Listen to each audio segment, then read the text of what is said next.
Sucking. Right, we need to actually remove some gas from the well using this pipe here. Now the difference with this pipe compared to our last little friend here, this little cheeky sucker, is we've got ourselves a filter on there. We don't want to have a filter when we're doing the flow reading, because that will interfere with the reading we get. It won't allow the gases to freely move. We want the gases to be able to freely move in the flow, but when we're actually removing and purging the well of gases, we don't want to have any water get into this machine, which is why we have this here, because sometimes we can suck up water. If you do actually see any water in this tube when you begin the sampling, just press stop immediately. Okay, so look out for any signs of water going up this tube when you sample the well, because yeah, that can really, this thing does not like to be hydrated, I can tell you that firsthand. So let's move on and pop this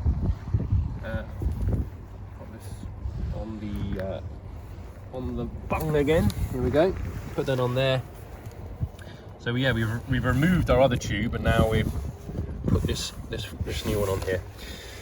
So with here, this is our where we left off with our flow. Let's go across 2.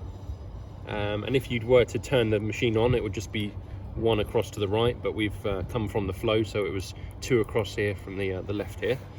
So this is the page you want to do, and then we sample by using this little button here on the right hand side there. So we're going to want to turn the valve here open before we begin to pump, or pretty much at the same time actually as we press our start pump button.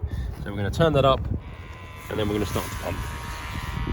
So now the little reader here is actually sucking gases from the well, and we can see here at the top here, CO2 percentage is increasing, and our O2 there is lowering.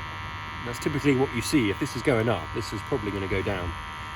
The more carbon dioxide, the less oxygen. There we go. So we want to do this for a minimum of 3 minutes. You can kind of just what's almost snow. Yes, you can kind of just keep an eye on that. You can kind of tell by the way the figures are going if you're going to need to leave it longer. If it's gradually increasing all the time, then obviously when you get to 3 minutes, you might want to leave it there for longer, up to 10 maybe. But yeah, give it 3 minutes just so that it normalizes out. You want to keep an eye on it as well, because on your sheet here, on your little Excel sheet, you've got a peak. On the oxygen here, you've got and all of the gases actually, you've got a peak and a steady. So so the carbon dioxide there went up to 2, and now it's going back down again.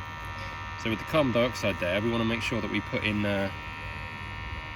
2 as our peak, because now it's on its way down again.